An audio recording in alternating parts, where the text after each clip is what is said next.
Hey everyone, and welcome back to our Take 5 moment. I hope that you guys enjoyed your weekend, doing something fun and exciting, or just catching up on some sleep.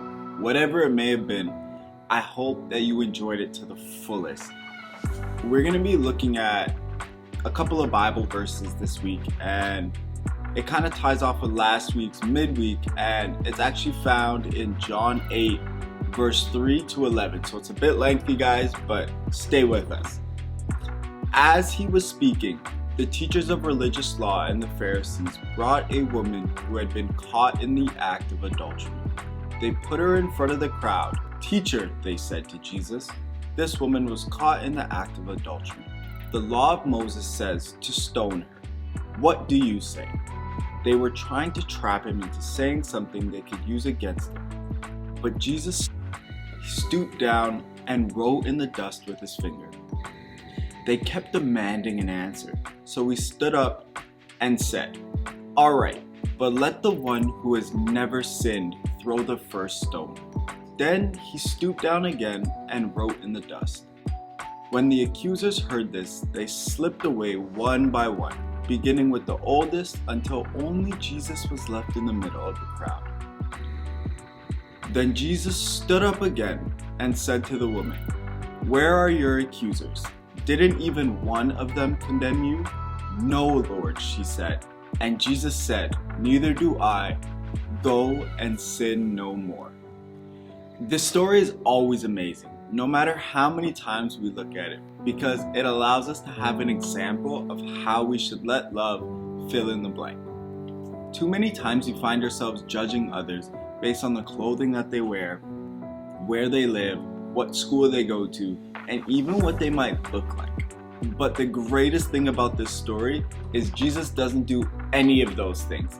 He fills in the description word with love and challenges me and you to do the exact same thing. What if this was the approach that you and I started to take when forming our opinions of other people? What if, instead of filling in the blanks with assumptions and judgments, we chose to believe anyone could radically change? What if we believed anyone could surprise us and be far better than what we think they are? What if, and this is a big what if, we chose to let love fill in the blank? This would change a lot about the way we think and treat other people, wouldn't it? Not only that, this would also change a lot about the way we think of ourselves too. We may wind up realizing that we're not as terrible as other people made us feel, or we're not as perfect as we may have thought. There is something both encouraging and humbling about Jesus' approach. It puts all of us on the same level, as people God loves and people Jesus died to forgive and set free, not just the sum total of our actions. In other words, when we fill in the blank with judgment or hate, we're only seeing part of a person and part of their actions, whatever they did that was wrong or something we don't like. But when we fill in the blank with love, we're seeing others as humans, more than what they have or haven't done, but as individuals, as people whose story isn't over, whose story isn't even written yet. So when the opportunities for assumptions and judgments start flying at you, take these steps towards a new approach. 1, stop and think about your own brand. And 2, think about who you've built a bogus brand for.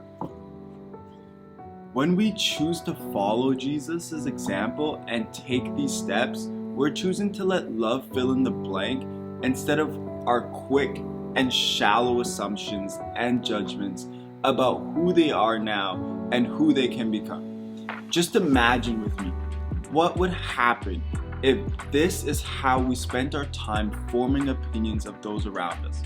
Instead of assumptions, stereotypes, and preconceived notions based on a part of a person, we would be people who believe everyone is worthy of love and has hope for a great future. If this is really what Jesus is about, doesn't it cause you to be a little more interested in his brand?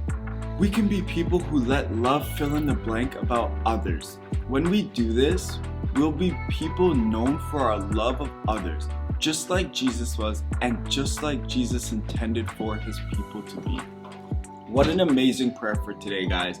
It's very simple. It's, God, in moments this week, let us be able to fill in that blank with love. Alright guys, it's been amazing to spend some time with you guys this Tuesday. Don't forget to come out to our midweek program tomorrow at 6:30. There will be prizes and games, so you don't want to miss it. Alright guys, I'll see you then. Until then, stay classy guys.